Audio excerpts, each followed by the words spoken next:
Neil McAdam, de William Somerset Maugham. El capitán Braddon era un hombre de buen carácter.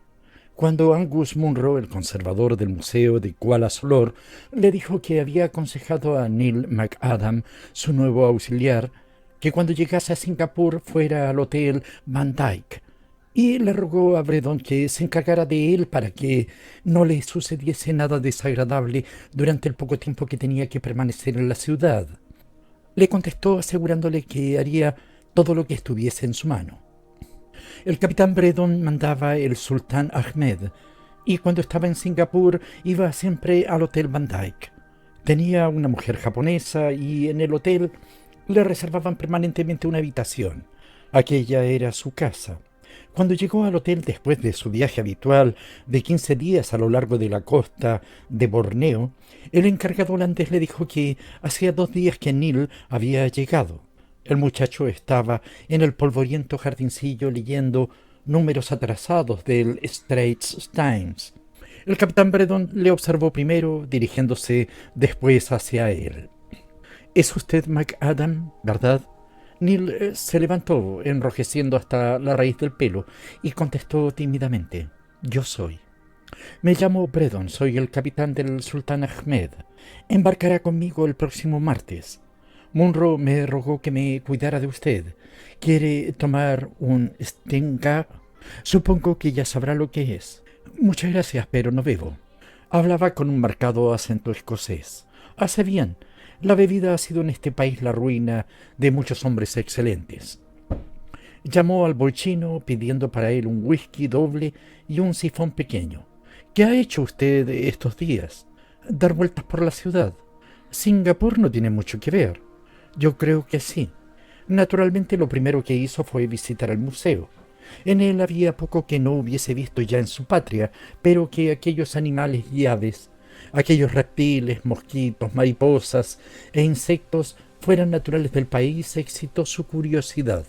Una sección del museo estaba dedicada a esta parte de Borneo que tenía por capital Kuala Solor, y por supuesto que aquellos animales iban a ser su principal ocupación durante los próximos 3 años.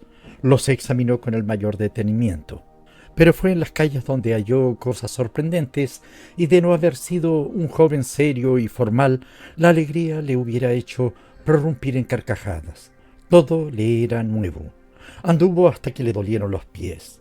Paróse en la esquina de una calle bellísima, contemplando la larga hilera de rickshaws, con los hombrecillos que entre los varales corrían constantemente. Luego se detuvo en un puente sobre un canal, mirando los zampanes apiñados unos contra otros como sardinas en lata. Curioseó por las tiendas chinas de Victoria Road, donde se vendían tantas cosas extrañas. Los mercaderes de Bombay, hombres gruesos y exuberantes, se hallaban a la puerta de sus tiendas y trataron de venderle sedas y baratijas.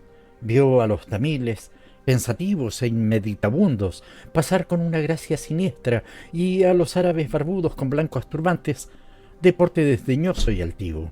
El sol resplandecía sobre la escena multicolor. Estaba confuso. Le pareció que necesitaría 2 años para aclimatarse a aquel mundo. Aquella noche, después de cenar, el capitán Braddon le preguntó si le gustaría dar una vuelta por la ciudad. «Tiene que ver un poco de su vida mientras esté aquí», le dijo. Tomaron unos rickshaws y se dirigieron al barrio chino. El capitán, que nunca bebía mientras navegaba, había recompensado su abstinencia durante el día. Se encontraba de excelente humor. Los rickshaws se detuvieron ante una casa de una calle lateral y llamaron a la puerta. Les abrieron y a través de un pasillo estrecho llegaron a una espaciosa habitación rodeada de bancos tapizados de felpa roja. En ellos se hallaban sentadas unas cuantas mujeres, francesas, italianas y americanas. Una pianola tocaba una música estridente y unas parejas bailaban. El capitán Braddon pidió algo de beber. 2 o 3 mujeres, esperando una invitación, les dirigieron unas miradas incitadoras. «Bueno, muchacho, ¿le gusta alguna?», le preguntó el capitán bromeando. «¿Para estar con ella? No. Ya sabe que donde va no hay mujeres blancas». «Bueno, ¿le gustaría ver mujeres indígenas?». «Como quiera». El capitán pagó la cuenta y salieron. Fueron a otra casa. Allí las mujeres eran chinas, unas mujeres pequeñitas y pulcras, de pies y manos como flores, vestidas con rameados trajes de seda. Pero sus rostros pintados eran como máscaras. Miraban a los visitantes con burlones ojos negros. No parecían seres humanos. Le he traído aquí porque quiero que conozca este sitio, dijo el capitán Bredón con el aire de un hombre que cumple un penoso deber. Pero no haga más que verlo. Por razones desconocidas, no le somos simpáticos. En algunas de estas casas no dejan ni siquiera entrar a hombres blancos. Dicen que apestamos. Es curioso, ¿verdad? Les parece que olemos a cadáver. ¿Nosotros? A mí que me den japonesas, continuó el capitán. Son encantadoras. Ya sabe que mi mujer lo es. Venga conmigo, voy a llevarle a un sitio donde hay japonesas y que me ahorquen si no encuentro una que le guste. Los rickshaws los esperaban y volvieron a subirse en ellos. El capitán Bredon dio una dirección y los boys comenzaron a andar. Una japonesa, entrada en año, les franqueó la entrada con una profunda reverencia. Después los condujo a una pulcra habitación cuyo único ajuar consistía en unas esteras. Los dos hombres se sentaron y a los pocos instantes entró una muchachita llevando una bandeja con 2 tazas de un té pálido. Con una tímida inclinación dio una a cada uno. El capitán habló con la mujer de mediana edad y ella miró sonriendo a Neil. Luego le dijo algo a la joven cuando se retiraba y a los pocos momentos se presentaron 4 mujeres. Estaban encantadoras con sus kimonos y su brillante cabello negro artísticamente peinado. Eran pequeñas, regordetas, con caras de luna llena y ojos rientes. Al entrar hicieron una profunda reverencia y, con la mejor educación, murmuraron unas corteses palabras. Su voz sonaba como el gorjeo de los pájaros. Después se arrodillaron una a cada lado de los dos hombres y empezaron a coquetear con ellos. El capitán Bredon no tardó en rodear con sus brazos 2 esbeltas cinturas. Todas charlaban por los codos y estaban muy alegres. A Neil le pareció que las japonesitas que estaban con el capitán se burlaban de él porque le miraban con ojos traviesos. Enrojeció. Pero las otras 2 le asediaron sonriendo y hablando en japonés, como si pudiera entenderlas. Parecían tan felices e inocentes que se echó a reír. Eran muy atractivas. Le alargaron su taza para que pudiera tomar el té, sosteniéndola después para que no tuviese que molestarse. Le encendieron el cigarrillo y una extendió su manita delicada para recoger la ceniza y que no se le cayera en el traje. Le acariciaron el rostro barbilampiño y miraron con curiosidad sus manos grandes y jóvenes. Eran tan juguetonas como gatitos. Bueno, ¿por cuál se decide?, preguntó el capitán al cabo de un rato.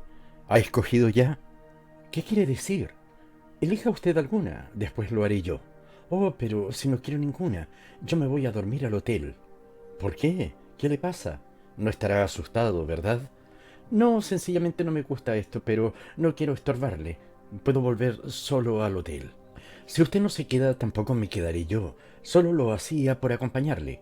Habló con la mujer de mediana edad y sus palabras hicieron que las japonesitas miraran a Neil con súbita sorpresa. La mujer contestó y el capitán se encogió de hombros. Entonces, una de las japonesitas dijo algo que hizo reír a todos. ¿Qué ha dicho?, preguntó Neil. Una broma a costa de usted, repuso el capitán sonriendo y mirando a Neil con curiosidad. La japonesita, habiéndoles hecho reír una vez, dijo entonces algo directamente a Neil. Este no entendió una palabra, pero los ojos burlones de la joven le hicieron enrojecer y fruncir el ceño. No le gustaba que se rieran de él. Entonces ella soltó una carcajada y echándole los brazos al cuello le besó levemente. «Vamos», dijo el capitán. Cuando despidieron a los rickshaws y entraron en el hotel, Neil le preguntó: «¿Qué dijo aquella mujer que hizo reír a todos?» «Que era usted casto». «No veo que eso tenga gracia», dijo Neil con su marcado acento escocés. «Es verdad». «Claro que sí. ¿Qué edad tiene?» «22 años». «¿Y a qué espera?» «A casarme». El capitán guardó silencio. Al final de las escaleras le tendió la mano. Al darle las buenas noches, sus ojos brillaron con una leve ironía, pero Neil sostuvo su mirada impasible y sereno. 3 días después se hicieron a la mar. Neil era el único pasajero blanco. Se entretenía leyendo cuando el capitán estaba ocupado. Leía de nuevo El archipiélago malayo de Wallace. Lo había leído por primera vez cuando era niño, pero ahora tenía un nuevo y mayor interés para él.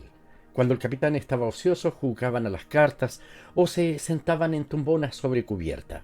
Neil era hijo de un médico rural y le había interesado la historia natural desde que tenía uso de razón.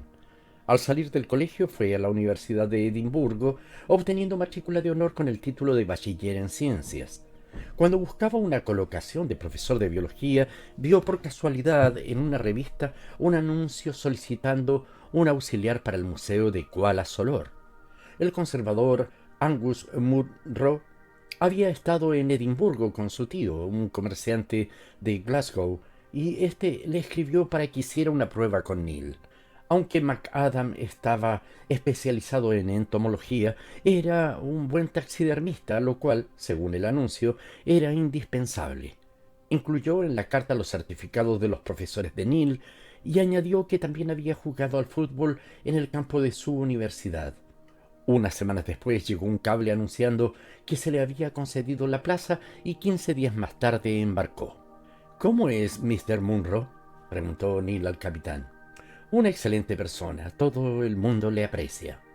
He buscado artículos suyos en las revistas científicas y encontré uno sobre el Hymnatidae en el último número de El Ibis. De eso no sé una palabra. Lo que sí sé es que está casado con una rusa que no goza de muchas simpatías. Remontaban el río. En su desembocadura había un poblado de pescadores construido sobre estacas. En la orilla crecían apretadamente las palmeras y los retorcidos mangos.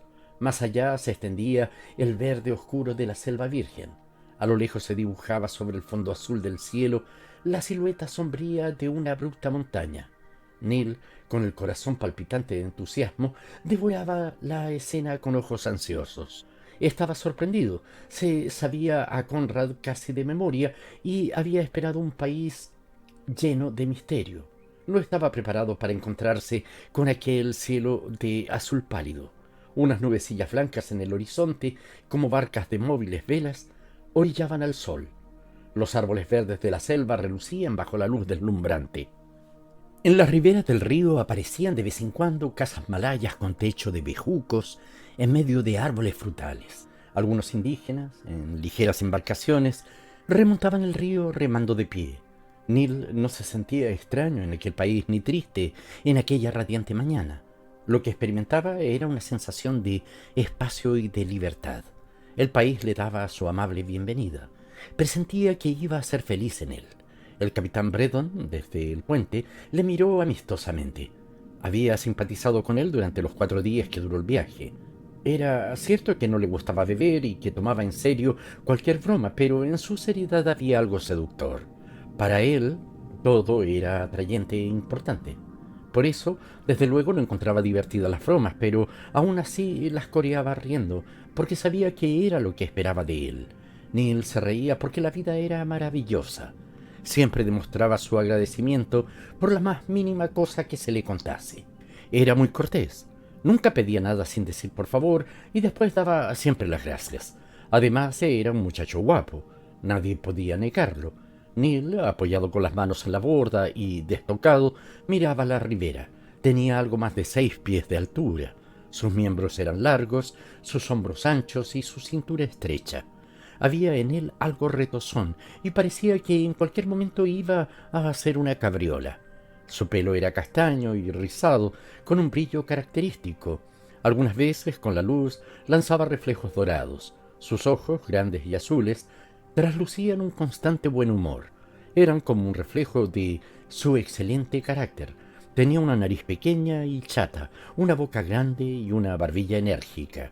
Su rostro era más bien ancho, pero lo más notable de él era su tez blanca y suave, con una sombra de color en las mejillas. Hubiera sido una tez exquisita incluso en una mujer. El capitán Breton le gastaba diariamente la misma broma. Neil se pasaba la mano por la barbilla. «No, ¿cree usted que lo necesito?» El capitán se reía siempre al oír esto. «¿Necesario? Vamos, si su cara es como la de un niño». Invariablemente, Neil enrojecía hasta la raíz del cabello. «Me afeito una vez por semana», contestaba. Pero no era solo su aspecto lo que le hacía simpático, era también su ingenuidad, su candor y la franqueza con que hacía frente al mundo. A pesar de la actitud seria y grave con que lo tomaba todo, a pesar de su tendencia a discutir cualquier cosa, había en él una simplicidad que impresionaba. El capitán no podía explicárselo. «Tal vez se deba a que no ha conocido a ninguna mujer», se dijo. «Es curioso, yo hubiese dicho que con un tipo como el suyo no le dejarían en paz».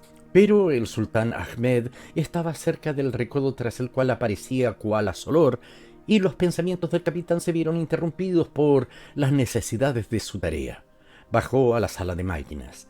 El barco disminuyó su velocidad. Kuala Solor, una ciudad pequeña y limpia, se extendía a lo largo de la orilla izquierda del río.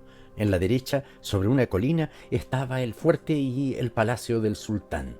Soplaba una ligera brisa y la bandera del sultán en el extremo de un mástil ondeaba bajo el cielo. El barco ancló en medio del río. El médico y un oficial de policía llegaron en la lancha del gobierno y subieron a bordo. Los acompañaba un hombre alto con pantalones blancos. El capitán salió a recibirlos al final de la pasarela y les estrechó la mano. «Bien, aquí le traigo sano y salvo a su joven auxiliar», y dirigiéndose a Neil añadió: «Este es Munro».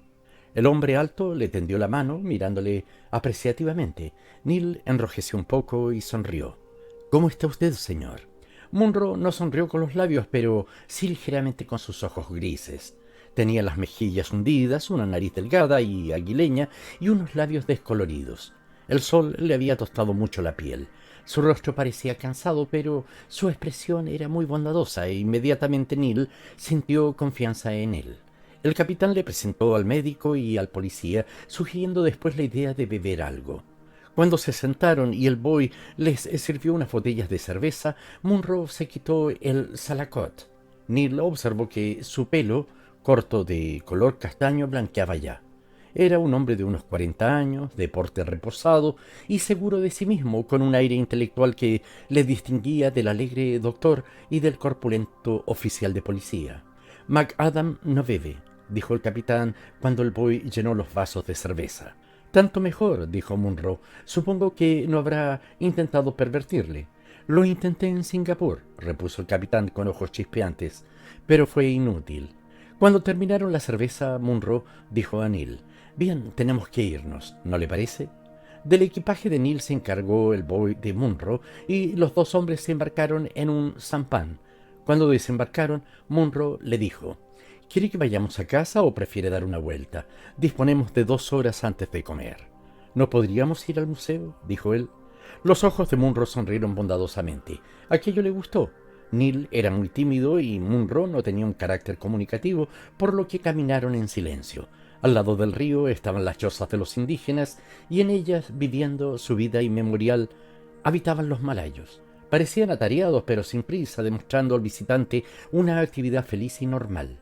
En ella se manifestaba el ritmo de la vida, cuyo fondo era el nacimiento y la muerte, el amor y las tareas propias del género humano. Pasaron después ante los bazares, en calles estrechas con arcadas, donde los prolíficos chinos trabajando, comiendo y charlando ruidosamente, según su costumbre, luchaban con la eternidad. Después de haber visto Singapur, esto es insignificante, dijo Munro, pero a mí siempre me ha parecido muy pintoresco. Hablaba con un acento menos marcado que el de Neil, pero acentuando las R's. Tranquilizó a Neil. No había quien le quitara de la cabeza que el inglés de los ingleses era afectado. El museo era un magnífico edificio de piedra y, al entrar, Munro instintivamente se irguió. El portero les hizo un saludo y Munro les habló en malayo, explicándole evidentemente quién era Neil, porque el indígena le sonrió y le saludó de nuevo. En el interior hacía fresco en comparación con el calor de fuera, y la claridad era agradable después de sufrir la luz deslumbradora de la calle. «Me temo que se lleve un desengaño», dijo Munro. «No poseemos ni la mitad de las cosas que debíamos poseer, pero hasta ahora hemos tenido que luchar contra la falta de dinero. Hemos hecho todo lo que hemos podido, así que no sea muy exigente». Neil entró en el museo como un nadador que se lanza confiadamente al mar en calma. Los ejemplares estaban admirablemente ordenados. Munro había intentado entretener al mismo tiempo que instruir, haciendo lo posible porque los pájaros, las fieras y los reptiles parecieran en su ambiente natural para dar una vigorosa impresión de vida. Neil perdió su timidez y empezó a hablar con un entusiasmo juvenil de mil cosas distintas. Hizo infinidad de preguntas. Estaba excitado. Ninguno de los dos se dio cuenta del transcurso del tiempo y cuando Munro consultó su reloj se quedó sorprendido al ver la hora que era. Tomaron unos rickshaws y se dirigieron al bungalow. Munro introdujo al joven en el salón. Una mujer se hallaba sentada en un sofá leyendo un libro y cuando entraron se levantó lentamente. «Esta es mi mujer. Me temo que nos hayamos retrasado bastante, Daria». «¿Qué importa?», dijo ella sonriendo. «¿Hay algo que tenga menos importancia que el tiempo?». Tendió a Neil la mano, una mano más bien grande, dirigiéndole una mirada pensativa y a la vez amistosa.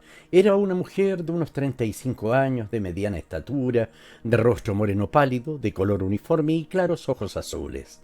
Su pelo, partido por una raya en medio y recogido en un moño sobre el cuello, no estaba muy arreglado, parecía apolillado y tenía un llamativo color castaño claro. Su rostro era ancho, de pómulos salientes y nariz carnosa. No podía decirse que fuera bella, pero en sus lentos movimientos y en su actitud había una gracia sensual que parecía involuntaria, pero que sólo a personas muy obtusas hubiera pasado inadvertida. Vestía un traje verde de algodón. Hablaba el inglés a la perfección, pero con un leve acento extranjero. Se sentaron a comer. Neil se sintió nuevamente dominado por su timidez natural, pero Daria pareció no advertirlo. Habló con desembarazo, preguntándole por su viaje y por la impresión que le había causado Singapur.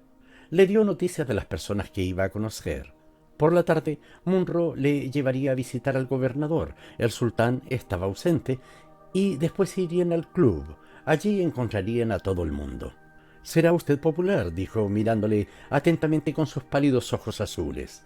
Un hombre menos ingenuo que Neil se hubiera dado cuenta de que ella observaba su tipo juvenil, su pelo rizado y su seductora tez.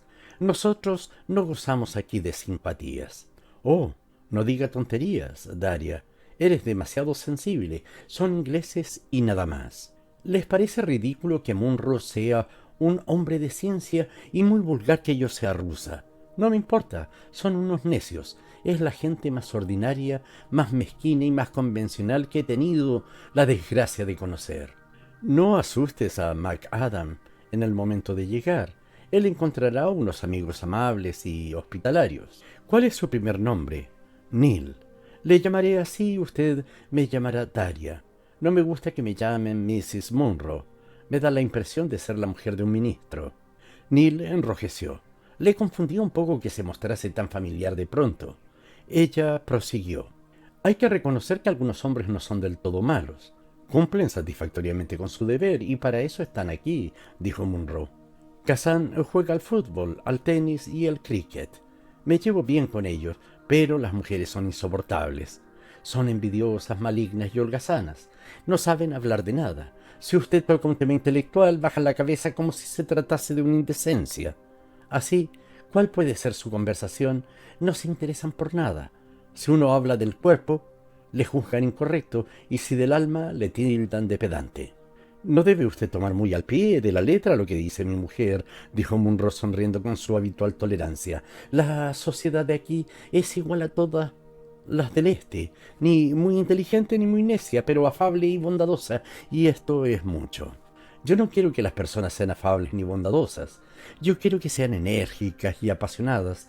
Quiero que sean interesantes. Quiero que den más importancia a las cosas del espíritu que a un gin pajit o a una comida. Quiero que se interesen por el arte y la literatura». Y preguntó de pronto dirigiéndose a Neil. «¿Tiene usted alma?» «Oh, no lo sé. No comprendo bien lo que quiere usted decir». «¿Por qué ha enrojecido cuando se lo he preguntado?» «Porque se avergüenza de su alma. Es lo más importante de usted. Dígame algo de ella. Me interesa usted y quiero saberlo». A Neil le confundía verse interrogado así por una persona completamente desconocida. No había conocido a nadie como ella, pero era un joven serio y cuando le preguntaban algo directamente hacía lo posible por contestar. La presencia de Munro era lo que más le cohibía. No sé qué entiende usted por alma. Si entiende por tal el elemento psíquico que se agrega a la parte material del hombre y forma lo que se llama la personalidad del individuo, entonces naturalmente tengo alma. Es usted encantador y muy guapo, dijo ella sonriendo, pero no me refiero al corazón con sus ansias, al cuerpo con sus deseos y al anhelo de infinito que hay en nosotros. Dígame, ¿qué leyó durante el viaje? ¿Se entretuvo en jugar al tenis en cubierta? Neil se quedó confuso al oír sus incongruentes palabras. Hasta se hubiera sentido un poco molesto, a no ser por el buen humor que reflejaban sus ojos y la espontaneidad de su actitud. Munro sonrió tranquilamente al ver el asombro del joven. Cuando se reía, las arrugas que iban de las ventanas de su nariz a las comisuras de sus labios se marcaban profundamente. Leí mucho a Conrad, por placer o para instruirse. Por ambos motivos, siento una gran admiración por ese novelista. Daria levantó los brazos, haciendo un extravagante ademán de protesta. «¿Ese polaco?», exclamó. «No sé cómo ustedes los ingleses se han dejado seducir por ese charlatán. Tiene la intrascendencia característica de sus compatriotas. Todo se reduce a un mar de palabras, frases retorcidas, retórica de relumbrón y a una afectada profundidad. Cuando a través de todo eso se llega al meollo de su pensamiento, solo se encuentran trivialidades y lugares comunes. Conrad es como un actor de segundo orden que se pone un traje romántico y declama una obra de Víctor Hugo. Durante 5 minutos al espectador le parece sublime, pero después toda su alma se subleva y grita: «No, eso es falso, falso, falso». Dijo esto con un apasionamiento que Neil desconocía en las personas que hablaban de arte o literatura. Sus mejillas, pálidas de ordinario, se encendieron y sus ojos claros brillaron. «No hay nadie que describa el ambiente mejor que Conrad», dijo Neil. «Cuando leo un libro suyo me parece que aspiro, veo y siento el este». «Tonterías. ¿Qué sabe usted del este? Todo el mundo le diría que cometió errores mayúsculos. Pregúnteselo a Angus». «Desde luego, no siempre estuvo acertado», dijo Munro con su calma acostumbrada. «El Borneo que él describe no es el que nosotros conocemos.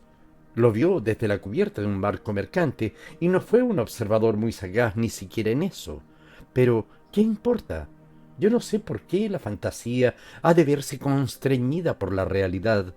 No creo que sea escaso el mérito de haber creado un país, un sombrío, siniestro, romántico y heroico país. Mi pobre Angus, eres un sentimental». Y añadió dirigiéndose a Neil: «Usted tiene que leer a Turgenev, tiene que leer a Tolstoy, tiene que leer a Dostoyevsky». Daria Munro desconcertó completamente a Neil. Aquella mujer había suprimido los primeros pasos de la amistad, tratándole como a un íntimo que hubiese conocido de toda su vida. Estaba confuso, le parecía demasiado atrevido. Cuando él conocía a alguien, le trataba instintivamente con cautela. Era amable, pero sin intentar ir demasiado lejos antes de ver dónde iba. No quería poner en nadie su confianza hasta sentirse justificado. Pero con Daria era imposible. Ella imponía su confianza, revelando pensamientos y sentimientos que la mayoría de las personas se guardan para sí, como un derrochador que arrojase monedas de oro a una muchedumbre pedigüeña. No hablaba ni se conducía como las demás personas, no se preocupaba de lo que decía. Era capaz de hablar de las funciones naturales de los seres humanos de una forma que le hacía enrojecer. Ella encontraba esto ridículo. «Qué pedante es usted. ¿Qué hay de indecente en eso? Cuando tomo una purga, ¿por qué voy a callarlo? Y cuando creo que usted la necesita, ¿por qué no voy a decírselo?» «Teóricamente creo que tiene usted razón», dijo Neil, siempre juicioso y razonable. Daria hizo que le dijera quiénes eran sus padres, sus hermanos y los recuerdos de su vida en el colegio y en la universidad. Ella, por su parte, le habló de sí misma. Su padre fue un general que murió en la guerra y su madre la princesa Luchkov. Vivía en la Rusia oriental cuando los bolcheviques subieron al poder y entonces huyeron a Yokohama. Allí llevaron una vida miserable, vendiendo las joyas y los pocos objetos de arte que habían podido salvar, y ella contrajo matrimonio con otro desterrado. No fue feliz con él y a los 2 años se divorció. A la muerte de su madre se quedó sin un céntimo, viéndose obligada a ganarse el sustento como pudo. Prestó sus servicios en una organización americana de socorro. Estuvo de maestra en un colegio, trabajó en un hospital. La sangre de Neil hervía, sintiéndose al mismo tiempo turbado al oír cómo los hombres habían intentado aprovecharse de su condición y su pobreza. No omitió ningún detalle. —¡Brutos! —exclamó Neil. —Bah, todos los hombres son así —dijo ella encogiéndose de hombros. Le contó cómo una vez tuvo que defender su virtud con un revólver. Le juré que si daba un paso más le mataría, y lo hubiera hecho si se hubiese atrevido. —¡Caray! En Yokohama conoció a Angus. Él pasaba sus vacaciones en el Japón. A ella le sedujo su rectitud, su evidente honradez, su ternura y su consideración. No era un hombre de negocios, sino un hombre de ciencia, y la ciencia es casi hermana del arte. A ella le ofrecía la paz, le ofrecía la seguridad, y estaba cansada del Japón. Borneo era una tierra de misterio. Hacía ya 5 años que se había casado. Daria dio a Neil las obras de los autores rusos para que los leyera. Le dio Padres e hijos, Ana Karenina y Los hermanos Karamazov. Estas son las 3 obras cumbres de nuestra literatura. Léalas, son las mejores del mundo. Lo mismo que muchos de sus compatriotas, hablaba como si ninguna otra literatura tuviese valor y como si únicamente unas cuantas novelas e historias, unas cuantas poesías apáticas y media docena de obras teatrales le pudieran hacer despreciar todas las demás producciones literarias del mundo. Neil estaba fascinado y confundido. —Usted, Neil, se parece mucho a Alyosha —dijo mirándole con ojos dulces y cariñosos—, a una Alyosha con obstinación escocesa, suspicaz y prudente, que no deja a su alma, su belleza principal, asomarse al exterior. —No me parezco lo más mínimo a Alyosha —contestó Neil con arrogancia—. Usted no sabe cómo es, usted no sabe nada de sí mismo. ¿Por qué es usted naturalista? ¿Por dinero? Podría haber ganado mucho más trabajando en la oficina de su tío en Glasgow. Encuentro en usted algo extraño y sobrenatural, y siento impulso de arrodillarme a sus pies como el padre Zósima hizo ante Dimitri. —Pues le ruego que no lo haga —dijo él con una sonrisa, pero enrojeciendo levemente. Las novelas que leyó hicieron que la encontrase un poco menos extraña. Reconoció en ella rasgos que, aunque no eran propios de las mujeres que había conocido en Escocia, de su madre y de las hijas de su tío en Glasgow, parecían, sin embargo, corrientes en muchas heroínas de las novelas rusas. Ya no se extrañó de que estuviera levantada hasta tan tarde, bebiendo innumerables tazas de té, ni de que estuviese todo el día echada en un sofá leyendo y fumando cigarrillos incesantemente. Era capaz de pasarse las 24 horas del día sin hacer nada y sin aburrirse.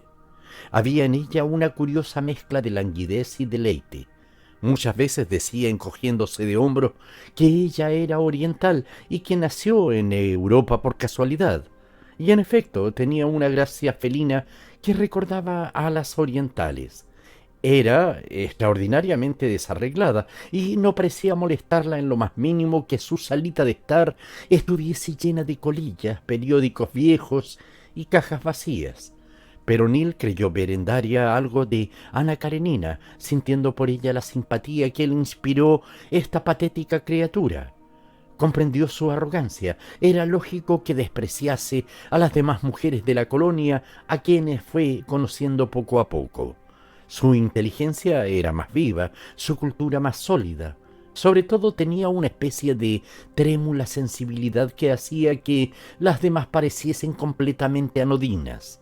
Daria evidentemente no se preocupaba de ganarse su simpatía, aunque en su casa se ponía un sarong y un bajú. Cuando iba con Angus a cenar a algún sitio se ataviaba con un esplendor un poco fuera de lugar. Le gustaba lucir su escote y su espalda. Se pintaba las mejillas y los ojos como una actriz para la luz del escenario.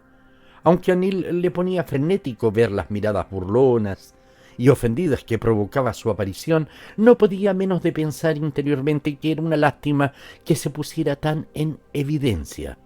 Desde luego parecía una gran señora, pero no sabiendo quién era, también se le podía juzgar mal.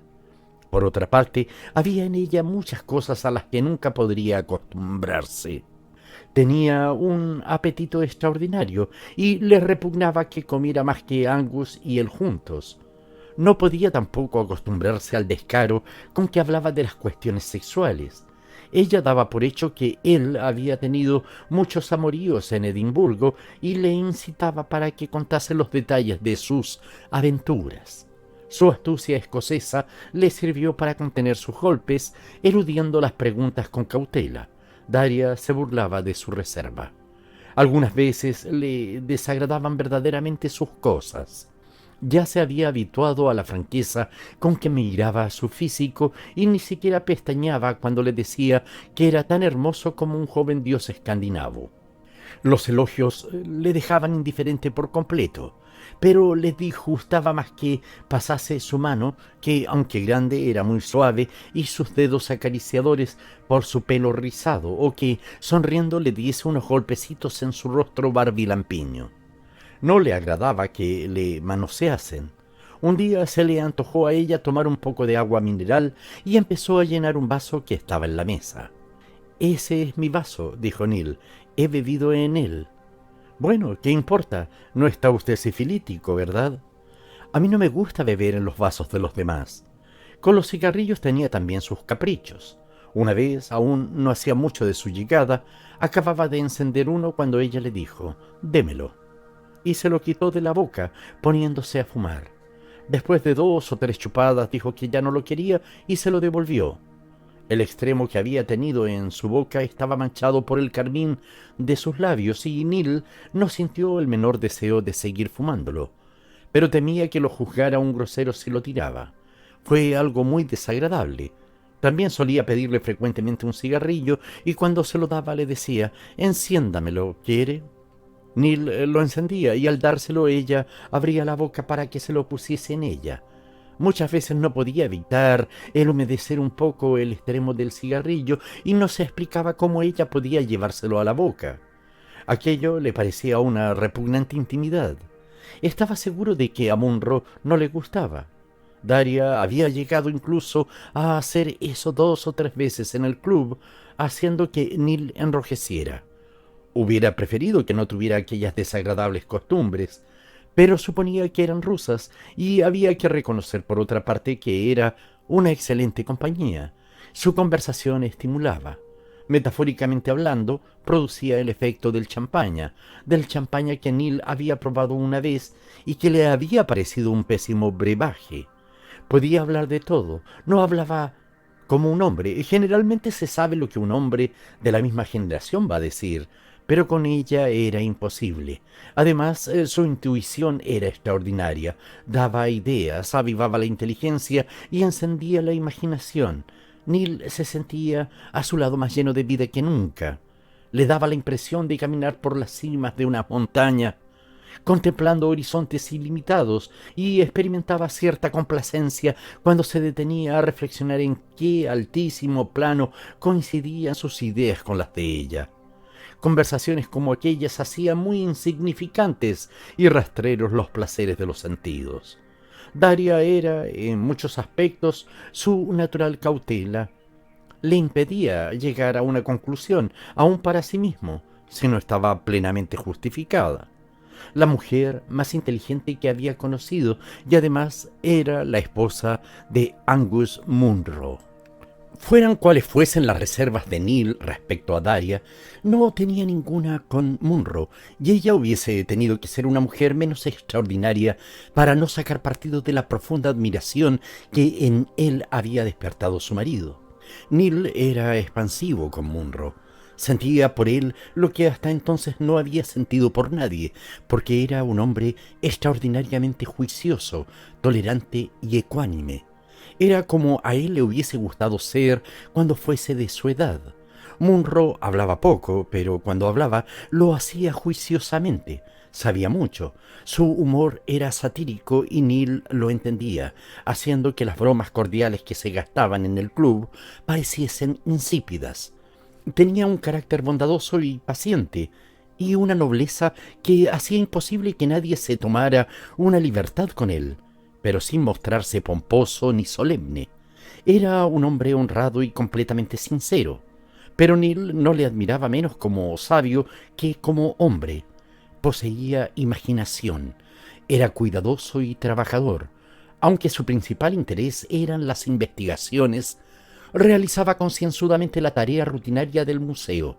Entonces se hallaba muy interesado en los insectos venenosos, teniendo el proyecto de escribir un libro sobre sus facultades para la partenogénesis. Un incidente en los experimentos que estaba haciendo produjo una gran impresión en Neil. Un día, un pequeño gibón cautivo rompió su cadena, devorando las larvas y destruyendo las pruebas de Munro. Neil estuvo a punto de llorar. Munro cogió al gibón en sus brazos y le dio unos golpecitos sonriendo. «Diamante, diamante», dijo repitiendo las palabras de Sir Isaac Newton, «no sabes el daño que has hecho». Munro estudiaba también los parecidos y semejanzas, contagiando a Neil su interés por ese tema tan discutido. Sobre él sostuvieron interminables conversaciones. A Neil le sorprendían los vastos conocimientos del conservador del museo. Era un hombre enciclopédico y se sintió avergonzado de su ignorancia. Pero cuando Munro habló de hacer exploraciones por el país para buscar ejemplares, su entusiasmo llegó al límite. Esa era la vida ideal.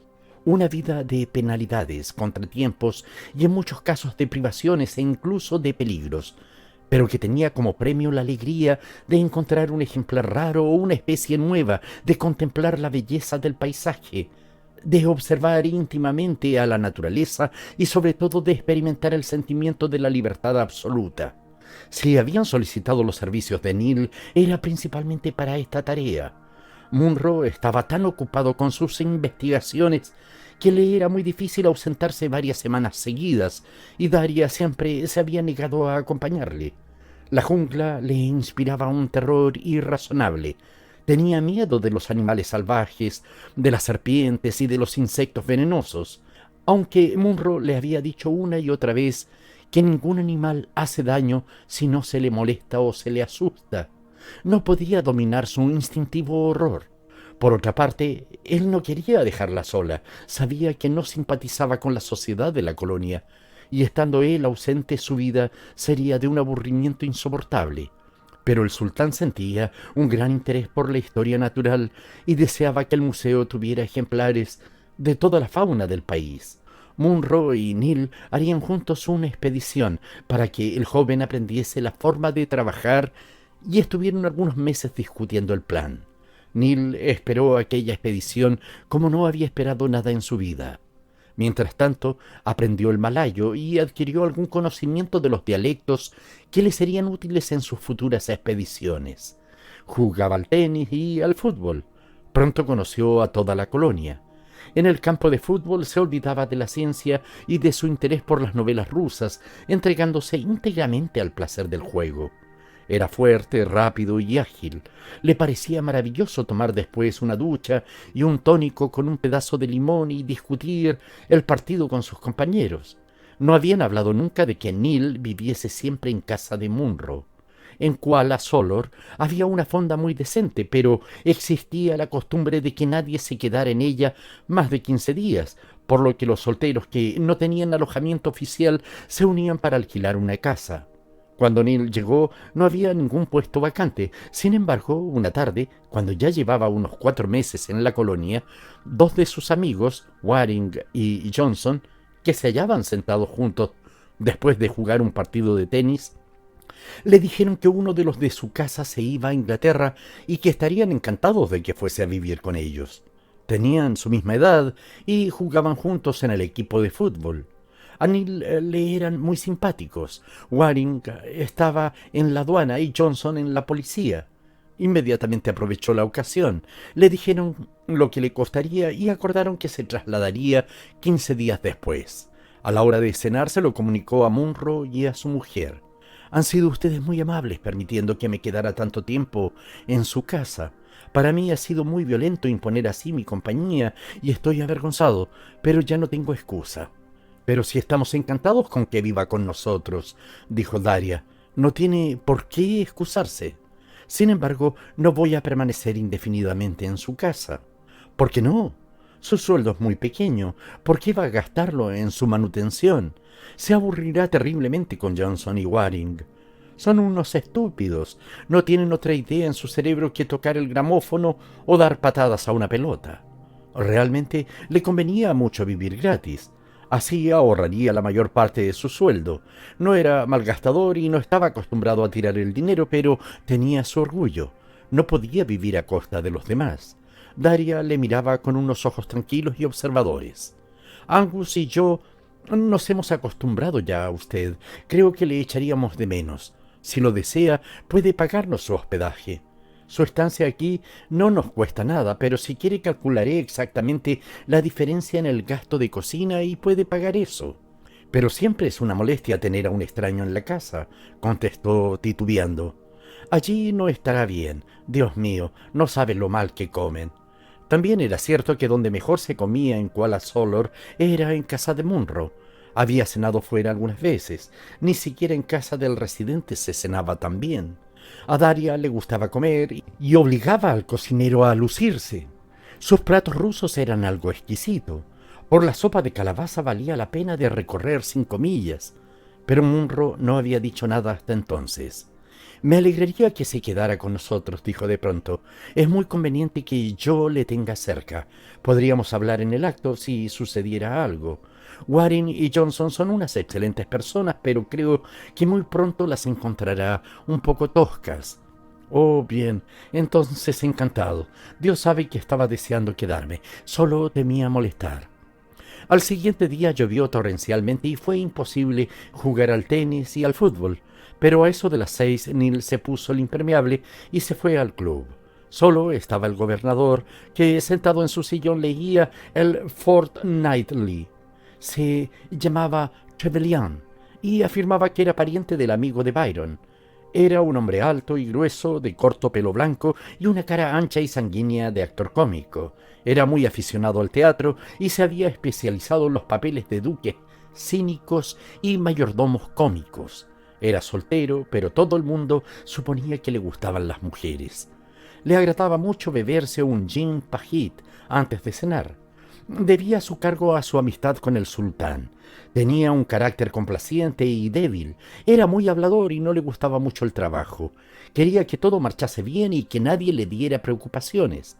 Aunque no se le consideraba muy competente, era popular en la colonia por su llaneza y hospitalidad.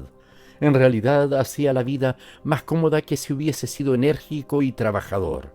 Saludó a Neil. «Bien, mi joven amigo, ¿cómo se encuentran hoy los gusanos?» «Sienten el tiempo, señor», contestó Neil gravemente. «Ja, ja, ja, ja». Poco después llegaron Waring, Johnson y un tal Bishop.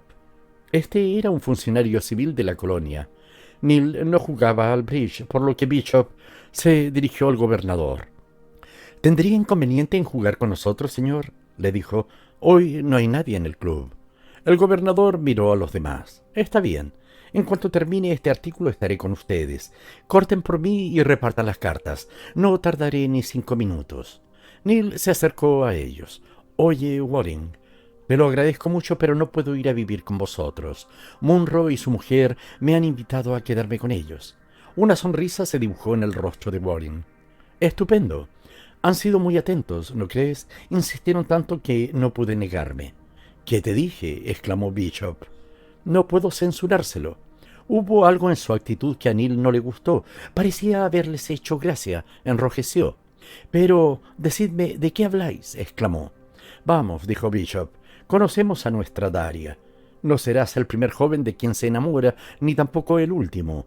Apenas había pronunciado estas palabras cuando el puño de Neil se disparó con la rapidez del rayo. Bishop, alcanzado de lleno, cayó pesadamente al suelo. Johnson se abalanzó sobre Neil, sujetándole por la cintura, porque estaba fuera de sí. «Suéltame», gritó. «Si no retira lo que ha dicho, le mato». El residente, al oír aquel revuelo, levantó la vista y se puso en pie dirigiéndose lentamente hacia ellos. ¿Qué es esto? ¿Qué es esto? ¿A qué diablos están ustedes jugando? Todos se quedaron sorprendidos. Se habían olvidado de él. Era su superior. Johnson soltó a Neil y Bishop se puso en pie. El residente, con el ceño fruncido, se dirigió a Neil ásperamente. ¿Qué significa esto? ¿Es usted el que ha pecado a Bishop? Sí, señor. ¿Por qué? Porque ha ofendido el honor de una mujer, repuso Neil con altanería y aún pálido de ira. Los ojos del residente brillaron, pero su rostro siguió serio. ¿Qué mujer? Me niego a contestar, dijo Neil, echando hacia atrás su cabeza e irguiéndose. Su actitud hubiera producido más efecto si el residente no hubiese sido 2 pulgadas más alto y mucho más grueso. No sea usted loco. Daria Munro, dijo Johnson. ¿Qué dijo usted, Bishop? No me acuerdo exactamente de las palabras, pero dije que aquí había tenido amoríos con muchos hombres y que con McAdam no quería hacer una excepción.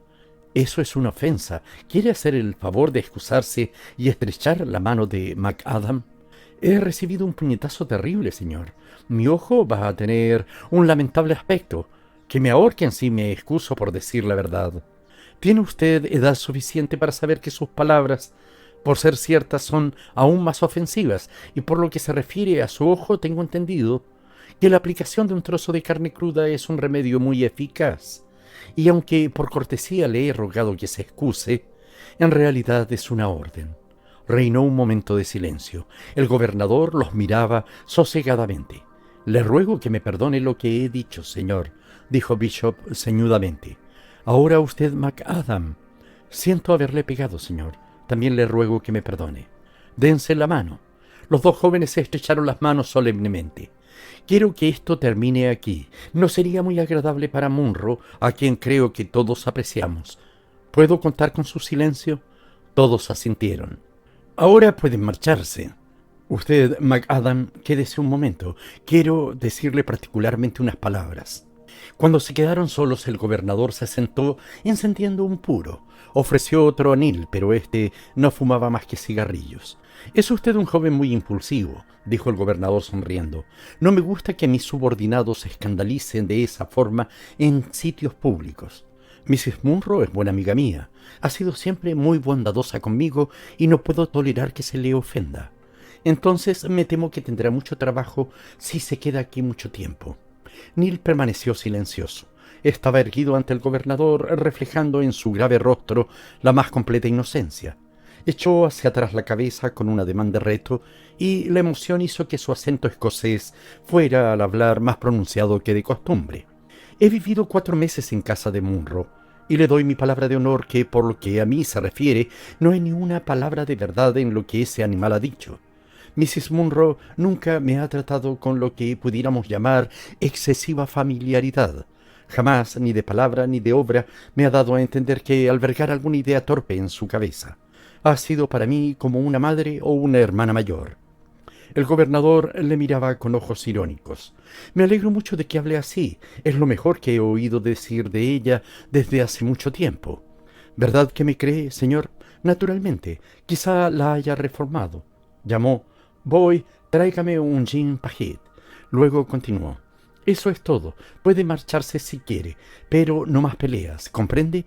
O de lo contrario perderá su empleo. Cuando Neil regresó al bungalow de Munro había cesado de llover y el cielo aterciopelado estaba tachonado de estrellas. En el jardín las luciérnagas revoloteaban de un lado para otro. De la tierra trascendía un cálido aroma, dando la impresión de que si uno se detenía un momento podría oír crecer aquella lujuriante vegetación. Una nocturna flor blanca esparcía un perfume penetrante. En la veranda, Munro escribía a máquina unas notas. Daria estaba echada en una tumbona leyendo. La lámpara, situada tras ella, alumbraba su pelo ceniciento y formaba una especie de aureola. Dejó el libro, miró a Neil y sonrió. La sonrisa fue acogedora. ¿Dónde ha estado usted, Neil? En el club. ¿Había alguien? La escena era tan agradable y hogareña, la actitud de Daria tan tranquila y reposada, que uno no podía menos que sentirse impresionado. Los dos, cada uno ocupado en sus cosas, parecían tan unidos con una intimidad tan natural que era imposible pensar que no fuesen completamente felices. Neil no creía ni una palabra de lo que Bishop había dicho y el gobernador dado a entender. Era increíble. Por otra parte, estaba seguro de que lo que sospechaban de él no era verdad. ¿Por qué, pues, iba a creer que los demás lo era? Aquella gente tenía un alma mezquina, y como eran todos unos sinvergüenzas, pensaban que todo el mundo era como ellos. Los nudillos le dolían un poco. Se alegraba de haberle dado un puñetazo a Bishop, y le hubiera gustado saber quién había inventado aquella historia. Le habría retorcido el pescuezo. Pero entonces Munro fijó la fecha para la expedición que tanto habían discutido y con su minuciosidad habitual comenzó a trazar planes con el fin de que a última hora no se les olvidase nada. El proyecto consistía en remontar el río todo lo posible y después seguir por la jungla para buscar nuevas especies en el pico conocido por Monte Itam. Esperaban estar ausentes 2 meses. A medida que se iba acercando el día de la marcha, Munro se animaba, y aunque no lo decía, aunque su actitud era tan tranquila como siempre, el brillo de sus ojos y la viveza de sus pasos demostraban la ilusión que sentía. Una mañana en el museo casi estaba alegre. «Tengo buenas noticias para usted», dijo de pronto a Neil después de observar unos experimentos que estaban haciendo. «Daria nos acompañará». «¿Sí? Magnífico». A Neil le encantó. Así la excursión sería perfecta. «Es la primera vez que he conseguido convencerla para que me acompañe. Siempre le decía que se divertiría, pero no quería ni oírme. Las mujeres son muy raras». Ya había abandonado la idea de conseguirlo y no pensaba insistir más, cuando anoche me dijo de pronto que le gustaría ir con nosotros. «Me alegro mucho», dijo Neil. «A mí no me hacía gracia dejarla sola tanto tiempo. Ahora podremos quedarnos todo el tiempo que queramos». Emprendieron la marcha una mañana temprano, en 4 prajos, tripulados por malayos. Les acompañaban además sus criados y 4 cazadores dayacos. Ellos se acomodaron en almohadones, uno al lado de otro, bajo un toldo. En las demás embarcaciones iban los criados chinos y los dayacos. Llevaban sacos de arroz para todos, algunas provisiones para ellos, ropas, libros y todo lo necesario para su trabajo. Era delicioso dejar la civilización. Estaban excitados. Hablaron, fumaron y leyeron. El cabeceo de la embarcación era un sedante exquisito. Comieron en la orilla, sentados en la hierba. Llegó la noche y anclaron. Durmieron en una gran casa indígena y su anfitrión, Dayaco, celebró su visita con arak, discursos y una fantástica danza. Al día siguiente el río se estrechó, dándoles una impresión más viva de que se adentraban en lo desconocido. La exótica vegetación que crecía en las riberas como una chusma excitada causó en Neil un profundo arrobamiento. ¡Qué maravilla y qué delicia! Al tercer día, porque el río era menos profundo y la corriente más rápida, se trasladaron a unas embarcaciones más ligeras, pero al poco tiempo la corriente se hizo tan fuerte que los barqueros ya no pudieron remar, viéndose obligados a impulsar las embarcaciones con pértigas y con ademanes enérgicos y magníficos. De vez en cuando encontraban unas cataratas, teniendo que desembarcar y llevar las embarcaciones por tierra. Al cabo de 5 días llegaron a un punto de donde ya no se podía pasar. Había allí un bungalow del gobierno y en él se acomodaron para pasar unos días, mientras Munro ultimaba los preparativos para su expedición al interior. Necesitaba porteadores para sus bártulos y hombres para construir una casa cuando llegaran al monte Itam. Munro tenía que ver al jefe del poblado vecino y, pensando que ahorraría tiempo yendo a verle en vez de esperar su visita, se puso en camino al rayar el alba, acompañado de un guía y de 2 dayacos. Esperaba estar de regreso a las pocas horas. Neil, después de despedirse de él, decidió ir a bañarse. Había un remanso a poca distancia del bungalow, de agua tan limpia que se veía perfectamente la arena del fondo. El río era tan estrecho que las copas de los árboles formaban un arco sobre él. El lugar era delicioso. Neil recordó los remansos de los arroyos de Escocia donde se había bañado de niño. Sin embargo, aquel era completamente distinto. Había en él un ambiente de aventura. La naturaleza virgen le hacía experimentar una sensación difícil de analizar. Naturalmente trató de hacerlo, pero personas de más edad han confesado ya que es difícil analizar la felicidad. Un martín pescador estaba posado en una rama tendida sobre el río y su vivo color azul se reflejaba en el cristal de la corriente. Cuando Neil, después de quitarse el sarong y el bajú, entró en el agua, echó a volar con un brillo deslumbrante en sus alas. El agua estaba fresca sin ser fría. Nadó de un lado a otro. Disfrutaba con el movimiento de sus miembros robustos. Se volvió de espaldas, contemplando el cielo azul a través de las hojas y el sol que en algunos sitios resplandecía en el agua. A la mañana siguiente, después de haber visto partir a los porteadores que formaban una larga procesión en fila india, llevando cada hombre su carga en una cesta sobre la espalda, emprendieron la marcha con sus criados, guías y cazadores. El sendero serpeaba por la falda de las montañas, a través de una exuberante vegetación. Encontraron algunos pequeños arroyos que tenían que cruzar por ligeros puentes de bambú. El sol daba de lleno sobre ellos. Por la tarde llegaron a la sombra de un bosque de bambúes, sombra exquisita después de la claridad de la llanura. Los bambúes, con una grácil elegancia, se alzaban a increíble altura y la luz verdosa era como una claridad submarina. Por fin alcanzaron la selva virgen, árboles gigantescos rodeados por lujuriantes enredaderas que formaban una intrincada maraña. Un temor extraño se apoderó de ellos. Tuvieron que abrirse paso a través de la maleza. Caminaban envueltos en una luz crepuscular y solo de vez en cuando alcanzaban a ver el sol por entre el denso follaje. No encontraron ni hombres ni bestias, porque los habitantes de la jungla son tímidos y se ocultan al primer rumor de pasos. Oyeron a los pájaros en lo alto de los gigantescos árboles, pero no vieron a ninguno, a excepción de las aves del paraíso que huían por la maleza coqueteando delicadamente con las flores silvestres. Hicieron alto para pasar la noche. Los porteadores extendieron unas ramas por el suelo y colocaron sobre ellas unas lonas impermeabilizadas. El cocinero chino les hizo la cena y se acostaron. Era la primera noche que Neil pasaba en la jungla y no pudo dormir. La oscuridad era profunda, innumerables insectos formaban un ruido ensordecedor, pero lo mismo que el rumor del tráfico en una gran ciudad eran tan constante que al poco tiempo parecía un impenetrable silencio.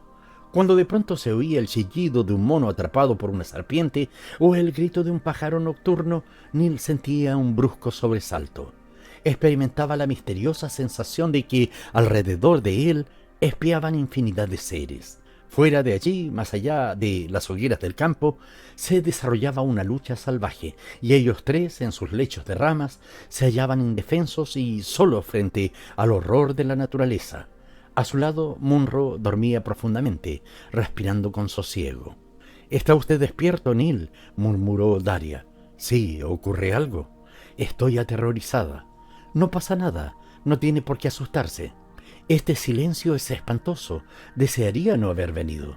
Daria encendió un cigarrillo.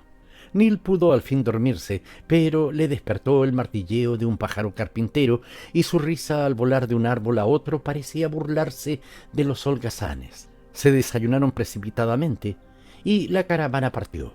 Los gibones saltaban de rama en rama, sacudiendo el rocío de las hojas, y sus extraños chillidos eran como el grito de un pájaro. El día disipó el miedo de Daria y, a pesar de no haber dormido, estaba alerta y contenta. Continuaron subiendo. Por la tarde llegaron al sitio que los guías habían señalado como bueno para acampar, y Munro decidió construir allí una casa. Los hombres comenzaron a trabajar. Con sus largos cuchillos cortaron ramas y hojas de palmera, y en poco tiempo levantaron una choza de 2 habitaciones sostenida por unas estacas. Era una vivienda limpia, fresca y verde. Olía bien. El matrimonio Munro, él por una antigua costumbre y ella porque había viajado por todo el mundo y tenía una instintiva habilidad para acomodarse en cualquier parte, se sentía como en su casa en todos los sitios. En un día lo arreglaron todo y se establecieron definitivamente. Su vida fue invariable. Todas las mañanas, a primera hora, Neil y Munro salían cada cual por su lado en busca de especies. La tarde la dedicaban a clavar los insectos con alfileres en cajas, a guardar las mariposas entre hojas de papel y a disecar los pájaros. Al anochecer cazaban mosquitos. Daria se cuidaba de la casa y de los criados. cosía, leía y fumaba innumerables cigarrillos. Los días transcurrían plácidos y monótonos, sin acontecimientos de importancia. Neil estaba encantado. Exploró la montaña en todas direcciones. Un día, con gran orgullo, descubrió un insecto nuevo. Munro le llamó Cuniculina macadami. Era la fama. Neil, a los 22 años, comprendió que no había vivido en vano, pero otro día escapó milagrosamente de la mordedura de una víbora. Debido a su color verde, no la había visto y se salvó gracias al cazador dayaco que le acompañaba. La mataron, llevándola al campamento. Daria se estremeció al verla. Sentía un terror casi histérico por los animales de la jungla. No se atrevía a alejarse más de unos cuantos metros del campamento por temor a perderse. ¿Le ha contado a Angus alguna vez cómo se perdió?, le preguntó una vez a Neil cuando estaban sentados tranquilamente después de cenar. No fue una experiencia muy agradable, dijo Munro sonriendo. Cuéntaselo, Angus. Él titubeó unos instantes. No le gustaba recordarlo. Hace algunos años salí una vez con mis cazamariposas. Tuve mucha suerte porque encontré varias especies raras que buscaba hacía tiempo. Pero después comencé a sentir hambre y di media vuelta. Anduve un rato y entonces comprendí que me había alejado del terreno que conocía. De pronto vi una caja de fósforos vacía. Proferí un juramento. Inmediatamente me di cuenta de lo que pasaba. La había tirado al emprender el camino de regreso. Así pues, había estado dando vueltas de modo que me encontraba hacía 1 hora exactamente en el mismo sitio. Esto no me gustó, pero examiné los alrededores y eché a andar de nuevo. Hacía un calor terrible y estaba bañado en sudor. Sabía poco más o menos la dirección del campo y busqué las huellas de mis pasos para ver si había seguido aquel camino. Creí encontrar 2 o 3 y continué esperanzado. Tenía una sed espantosa. Seguí andando, abriéndome paso a través de los obstáculos y enredaderas hasta que de pronto comprendí que me había extraviado. Era imposible que hubiese recorrido tanta distancia en línea recta sin encontrar el campamento. Le confieso que me asusté. Me di cuenta de que tenía que conservar la serenidad y me senté para reflexionar. La sed me torturaba. Era ya bastante más de mediodía y 3 o 4 horas después todo estaría oscuro. No me hacía gracia pasar la noche en la jungla. Lo único que se me ocurrió fue tratar de encontrar un arroyo. Su curso me llevaría, en todo caso, a otro más importante y más tarde o más temprano al río. Pero naturalmente podía tardar un par de días. Lamenté haber sido tan loco, pero no me quedaba otro recurso y eché a andar. De todas formas, si encontraba un arroyo podría beber, pero no pude hallar el menor rastro de agua ni el más pequeño regato que pudiera llevarme a un arroyo. Empecé a sentirme alarmado. Me veía vagando por la jungla hasta caer exhausto. No ignoraba que en ella había muchas fieras y si me encontraba con un rinoceronte todo habría terminado. Lo que más me desesperaba era la seguridad que tenía de no encontrarme a más de 10 millas del campamento. Hice un esfuerzo para no perder la cabeza. El sol se ponía y en el corazón de la jungla reinaba ya la oscuridad. Si hubiera llevado una escopeta podría haberla disparado. En el campamento se habrían dado cuenta de que me había perdido y me estarían buscando. La maleza era tan densa que no veía 1 metro más allá de donde me hallaba. De pronto, no sé si fueron mis nervios o no, tuve la sensación de que un animal me seguía cautelosamente. Me detuve y él se detuvo también. Eché a andar y él me imitó. No podía verlo ni percibía el menor movimiento en la maleza. Ni siquiera oí el ruido de una rama al romperse, ni el roce de un cuerpo entre las hojas, pero sabía cuán silenciosamente podían moverse los animales y estaba seguro de que alguien me acechaba. Mi corazón latía tan violentamente que creía que me iba a saltar del pecho. Estaba aterrorizado. Tuve que hacer un terrible esfuerzo de voluntad para no echar a correr. No ignoraba que si lo hacía estaba perdido. Me hubiera caído al tropezar con alguna raíz antes de recorrer 20 yardas y cuando estuviera en el suelo se lanzaría sobre mí. Además, si empezaba a correr, Dios sabe dónde hubiera ido a parar. Por otra parte, tenía que conservar mis fuerzas. Estaba a punto de echarme a llorar, y aquella sed intolerable. En mi vida había estado tan aterrorizado. Créame, si hubiese tenido un revólver me parece que me habría pegado un tiro. Aquello era tan terrible que me hubiera parecido mejor terminar cuanto antes. Me sentía tan agotado que apenas podía andar.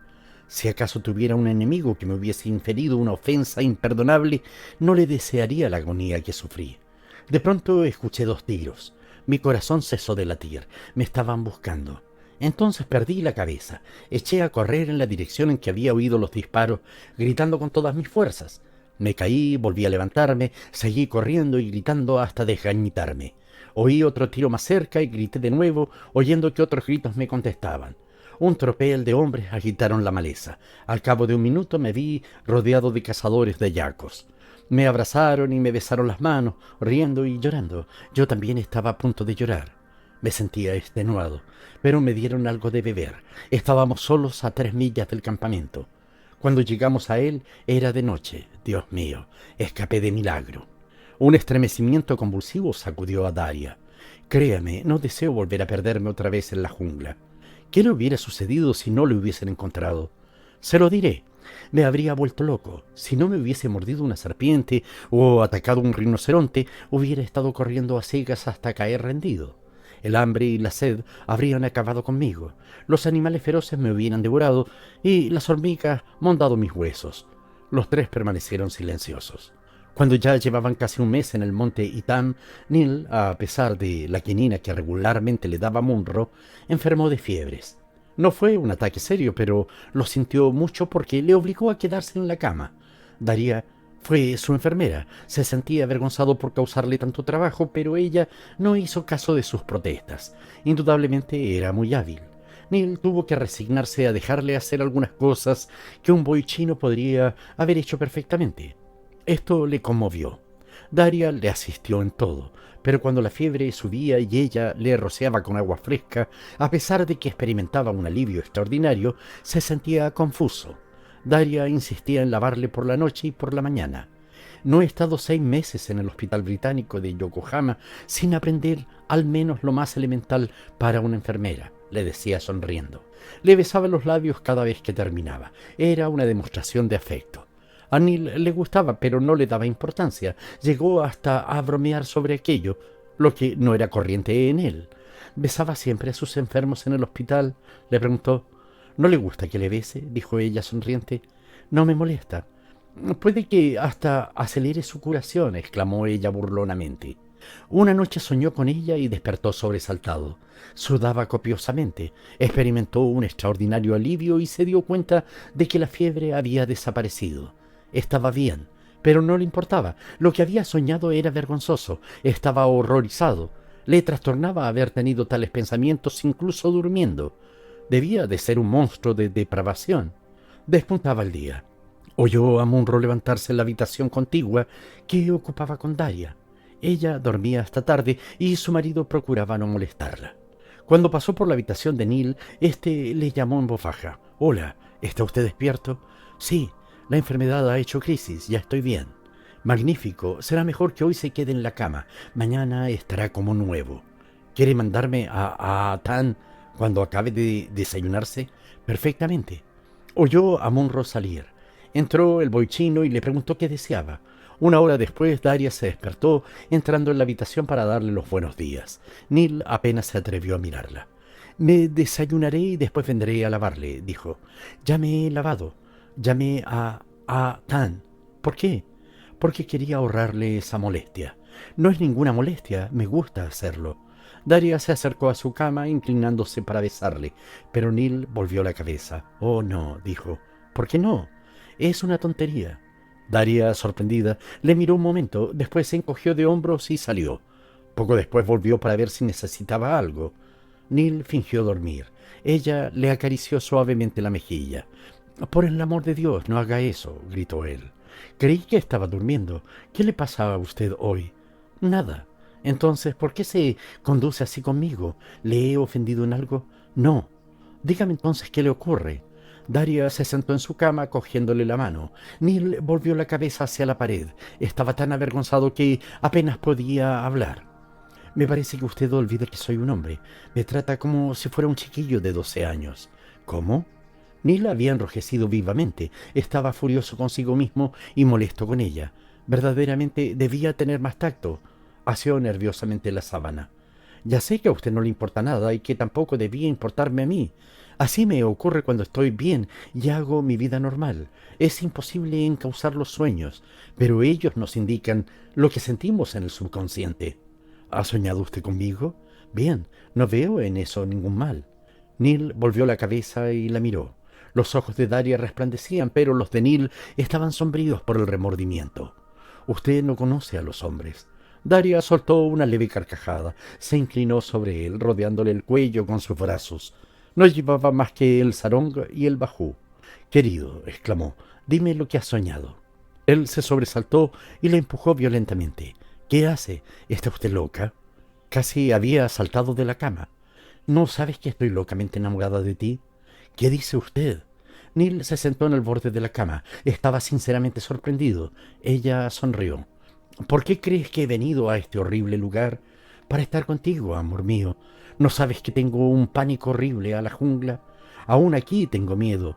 Puede haber serpientes, escorpiones o algo por el estilo, pero te adoro». «No puede hablarme así», dijo él con firmeza. «Vamos, no seas tan escrupuloso. Salgamos de aquí». Neil salió a la veranda y ella le siguió. Dejóse caer en una silla. Daria se arrodilló a su lado intentando coger sus manos, pero él las retiró. «Debe usted de haberse vuelto loca. Confío en que no será verdad lo que ha dicho». «Lo es», repuso Daria sonriendo. A Neil le exasperaba que ella pareciera no darse cuenta de la importancia de su confesión. ¿Se ha olvidado de su marido? «Bah, ¿qué importa?» «Daria, no puedo pensar ahora en Angus. Creo que es usted una mujer despreciable», dijo él lentamente frunciendo el ceño. Ella se echó a reír. «¿Por qué me he enamorado de ti, querido? No debía ser tan absurdamente guapo. Por el amor de Dios, no se ría. No puedo remediarlo. Eres cómico, pero adorable. Estoy enamorado de tu piel blanca y de tu pelo brillante y rizado. Te quiero porque eres tan escrupuloso, tan escocés y tan serio. Adoro tu energía, adoro tu juventud». Sus ojos brillaban y su respiración era anhelante. Se cayó y besó sus pies descalzos. Neil los retiró precipitadamente con un grito de protesta, y la brusquedad de su movimiento estuvo a punto de volcar la desvencijada silla. Daria se ha vuelto loca. ¿No le da vergüenza su conducta? No. ¿Qué pretende de mí?, preguntó con furia. Amor. ¿Por qué clase de hombre me toma? Por un hombre como cualquier otro, replicó ella tranquilamente. ¿Cree usted que después de todo lo que ha hecho Angus Munro por mí, voy a ser tan miserable como para engañarle con su mujer? Le admiro más que a ningún hombre. Es un genio. Vale más que muchos como usted y yo juntos. Me mataría antes de traicionarle. No me explico cómo me supone capaz de un acto tan cobarde. Vamos, querido, no digas tonterías. ¿Qué daño puedes hacerle? No debes tomarlo tan trágicamente. Al fin y al cabo la vida es corta. Seríamos unos locos si no disfrutásemos de sus placeres. Nunca conseguirá convencerme de que lo malo es bueno. No lo sé, pero esa opinión me parece muy discutible. Neil la miró atónito. Estaba sentada a sus pies, en apariencia tranquila y serena, y parecía disfrutar con la situación. Evidentemente no se daba cuenta de su seriedad. ¿Sabe que le pegué a un hombre en el club porque le insultó a usted? ¿Quién fue? Bishop. Qué canalla. ¿Qué dijo? Que había tenido relaciones con varios hombres. No sé por qué se mete la gente en lo que no le importa. De todas formas, ¿por qué preocuparnos de lo que digan? Te quiero. Nunca he querido a nadie como a ti. Te amo con locura. Estése quieta. Escucha, esta noche cuando Angus duerma, iré a tu habitación. Duerme como un tronco, no habrá peligro. No puede hacer eso. ¿Por qué? ¿Por qué no? ¿Por qué no? Estaba lívido de espanto. De pronto ella se puso en pie y entró en la casa. Munro regresó al mediodía y por la tarde estuvieron trabajando como de costumbre. Daria los ayudó como hacía algunas veces. Estaba de excelente humor y demostraba tanta alegría que Munro supuso que empezaba a disfrutar de aquella vida. «No es mala», confesó ella. «Hoy me siento feliz». Estuvo tentando a Neil. No parecía darse cuenta verdaderamente de que él estaba silencioso y procuraba no mirarla. «Neil está muy callado», dijo Munro. «Supongo que se siente aún un poco débil». «No, pero no tengo ganas de hablar». Estaba preocupado. No le cabía la menor duda de que Daria era capaz de todo. Recordó el histérico arrebato de Natasha Filipovna en El idiota y comprendió que ella también podría comportarse con la misma falta de serenidad. La había visto más de una vez enfurecerse con algún criado chino y sabía hasta qué punto llegaba a perder los estribos. Toda resistencia la exasperaba. Si no conseguía inmediatamente lo que deseaba, era capaz de enloquecer de ira. Afortunadamente su interés por las cosas se extinguía con la misma rapidez con que las deseaba, y si se lograba distraer un instante su atención, se olvidaba enseguida de ellas. Neil admiraba más que nunca el tacto de Munro en estas ocasiones. Muchas veces había gozado disimuladamente al ver con qué cariñosa habilidad lograba calmar sus arrebatos. Al pensar en Munro, la indignación de Neil aumentaba. Munro era un santo. De cuántas humillaciones, estrecheces y azares la había salvado al hacerla su esposa. Ella se lo debía todo, su nombre la amparaba, era ya una mujer respetable. La más elemental gratitud debía haberle impedido albergar los pensamientos que aquella mañana le había confesado. Era lógico que los hombres se insinuaran, pero que lo hicieran las mujeres le producía una honda repugnancia. Sentía ultrajado su sentido de la decencia. Además, la pasión que vio reflejarse en su rostro y la indelicadeza de sus ademanes le habían escandalizado. Se preguntaba interiormente si sería capaz de llevar a cabo su amenaza de ir a su habitación. No creía que se atreviera a tanto, pero cuando llegó la noche y todos se acostaron, estaba tan aterrorizado que no pudo dormir. Permaneció despierto escuchando atentamente. Solo rompía el silencio el repetido y monótono grito de un búho. A través de la endeble pared de hojas de palmera oía la acompasada respiración de Munro. De pronto se dio cuenta de que alguien entraba furtivamente en su habitación. Ya había decidido lo que iba a hacer. «¿Es usted Mr. Munro?», dijo en voz alta. Daria se detuvo. Munro se despertó. «Oí a alguien en mi habitación. Creí que era usted». «No ocurre nada», dijo Daria. «Soy yo. No puedo dormir. Voy a la veranda. Me apetece fumar un cigarrillo». «Ah, no es más que eso», dijo Munro. «Procura no enfriarte». Daria pasó por la habitación de Neil y salió. Vio cómo encendía un cigarrillo. Poco después entró y oyó cómo se acostaba. A la mañana siguiente no se vieron porque Neil salió antes de que se levantara y tuvo buen cuidado de no volver hasta asegurarse de que Munro había regresado también. Procuró no estar nunca solo con ella, hasta que al anochecer Munro se ausentó un momento para preparar los cazamosquitos. «¿Por qué despertaste anoche, Angus?», le preguntó con furia en voz baja. Neil se encogió de hombros, prosiguió trabajando y no contestó. «¿Tuviste miedo?». «Tengo aún cierto sentido del decoro. Vamos, no seas tan escrupuloso». «Prefiero ser escrupuloso a ser un canalla».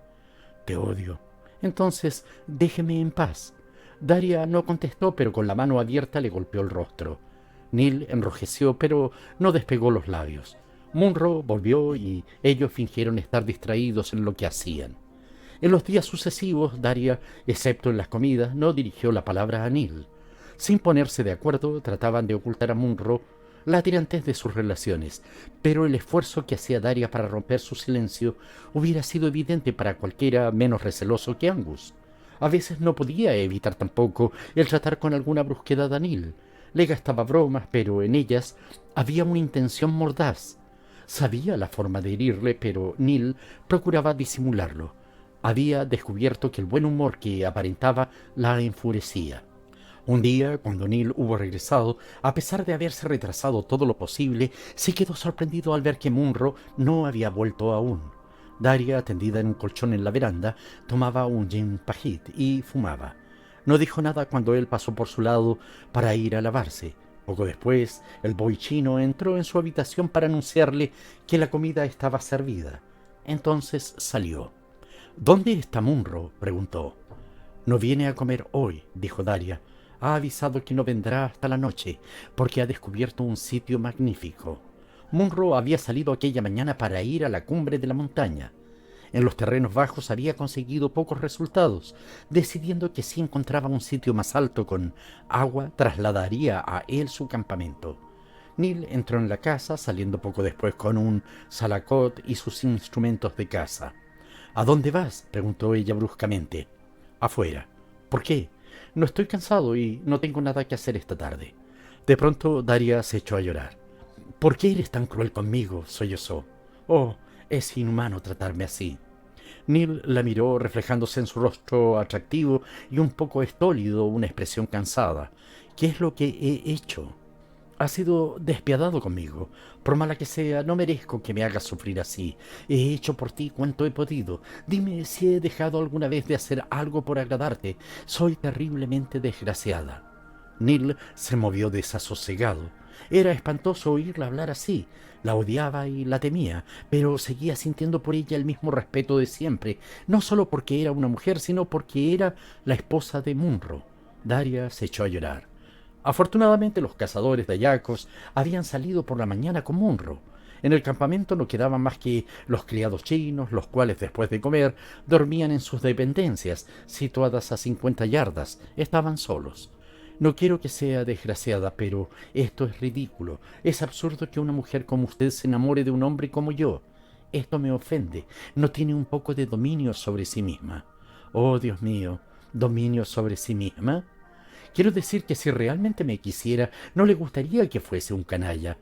¿No representa nada para usted que su marido tenga una infinita confianza en nosotros? El mero hecho de dejarnos solos demuestra su fe en nuestro honor. Es un hombre incapaz de matar a una mosca. Me avergonzaría de mí mismo si traicionara su confianza. ¿Qué te hace creer que no es capaz de matar a una mosca? Ahí están todas esas botellas y cajas llenas de inofensivos animales que ha matado. Eso lo hace en interés de la ciencia y no tiene nada que ver con esto. ¡Qué loco, qué loco! Bueno, si soy un loco, no puedo hacer nada por evitarlo. ¿Por qué se preocupa de mí? ¿Crees que yo deseaba enamorarme de ti? Debería avergonzarse de sí misma. ¿Avergonzarme? ¡Qué estúpido! Dios mío, ¿qué habré hecho yo para enamorarme de tal majadero? Usted habla de lo que ha hecho por mí. ¿Y qué ha hecho Munro por usted? Munro me es insoportable. Estoy harta de él. No puedo aguantarlo. Entonces, ¿no soy el primero? Desde su sorprendente confesión, Annie le había torturado la sospecha de que fuera verdad aquello que de ella dijeron en Kuala Solor. Se había resistido a creerlo y aún entonces no podía convencerse de que fuese tan depravada. Era horrible pensar que Munro, tan confiado, tan cariñoso, hubiera vivido en un falso paraíso. No podía ser tan mala. Pero ella le comprendió mal. Sonrió a través de sus lágrimas. Claro que no, no seas tonto, querido. No te pongas tan serio. Te quiero. Entonces, era verdad. Había intentado convencerse de que aquello que sentía por él era una excepción, una locura contra la cual podían luchar y vencer. Pero no, era sencillamente una depravada. ¿No teme que Munro lo sepa? Daria dejó de llorar. Le gustaba hablar de sí misma y le pareció que así despertaba en Neil un nuevo interés. No he podido saber si tiene la absoluta certeza o solo lo sospecha. Tiene la perspicacia y la sensibilidad de una mujer. Ha habido momentos en que he tenido la seguridad de que lo sabía y en su angustia he creído ver una extraña exaltación espiritual. No sé si experimenta un sutil placer en su dolor. Hay personas que sienten una alegría voluptuosa en el sufrimiento. Es espantoso. Neil no podía soportar aquellas fantasías. Lo que la disculpa es que está usted loca. Daria estaba entonces mucho más segura de sí misma. Le miró con descaro. ¿No me encuentras atractiva? Les he gustado a muchos hombres. En Escocia deben de haberte gustado muchas mujeres menos hermosas que yo. Ella miró su cuerpo sensual con tranquilo orgullo. No me he enamorado jamás de ninguna mujer, dijo él gravemente. ¿Por qué no? Daria se sintió tan sorprendida que se puso en pie. Neil se encogió de hombros. Le era imposible explicarle la repugnancia que le habían inspirado los amores fugaces de sus compañeros de Edimburgo. Sentía una alegría mística en su pureza. El amor era sagrado. El acto sexual le horrorizaba. Su única excusa era la procreación y su santificación por el matrimonio. Pero Daria, con el cuerpo rígido, le miró anhelante. De pronto, lanzando un grito en el cual se mezclaba el júbilo con el deseo, se arrodilló a sus pies, besándole las manos apasionadamente. «Aliocha», exclamó, «Aliocha». Y entonces, riendo y llorando al mismo tiempo, se desplomó en el suelo. De su boca se escaparon unos sonidos inarticulados y su cuerpo se estremeció convulsivamente, como si recibiera descargas eléctricas. Neil no supo si se trataba de un ataque de histerismo o de epilepsia. «¡Basta!», gritó. «¡Basta!». La cogió con sus brazos robustos y la dejó en una silla. Pero cuando trató de soltarla, Daria no se lo permitió, echándole los brazos al cuello. Entonces le cubrió la cara de besos. Neil luchó, volvió la cabeza, puso sus manos entre su cara y la de ella para protegerse. De pronto, Daria le clavó los dientes. El dolor fue tan intenso que sin darse cuenta le dio un golpe.